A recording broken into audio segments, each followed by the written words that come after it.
আজকে আমি তোমাদের সাথে শেয়ার করব আলুর পরোটা। তার জন্য আমি ময়দা নিয়ে নিয়েছি, এর মধ্যে দিয়ে দিয়েছি পরিমাণ মতো নুন আর তেল। এখন এটা ভালোভাবে আমি জল দিয়ে মিশিয়ে নেব। দেখো খুব ভালোভাবে ময়দাটা আমার মাখা হয়ে গেছে। এখন এটা তরকারি হওয়া পর্যন্ত ঢাকা দিয়ে রাখলাম।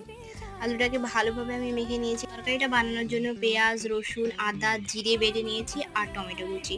এখন আমি তেলে 5 ফোড়ন দিয়ে বাটা মশলাগুলো দিয়ে দিলাম। ভালোভাবে নেড়ে চেড়ে আমি ধনিয়া গুঁড়ো, জিরে গুঁড়ো আর মিট মশলা দিয়ে একটু ভালোভাবে নেড়ে চেড়ে পরিমাণ মতো নুন, হলুদ দিয়ে দিয়েছি। এখন একটু জল দিয়ে একটু ভালোভাবে নেড়ে চেড়ে লঙ্কার গুঁড়োটা দিয়ে আগে থেকে সেদ্ধ করা আলুটা দিয়ে দিয়েছি। ভালোভাবে কষিয়ে নিয়ে ধনেপাতা দিয়ে নামিয়ে নিয়েছি।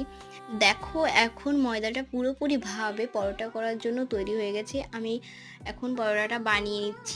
আর আমার ভিডিওটি তোমরা কে কোথায় থেকে দেখছো অবশ্যই কমেন্টসে জানিও। আর এইরকম নতুন নতুন ভিডিও পেতে চ্যানেলটিকে সাবস্ক্রাইব করো। ভালো লাগলে একটি লাইক করো। আজকের ভিডিওটি এই পর্যন্তই। টাটা সবাইকে।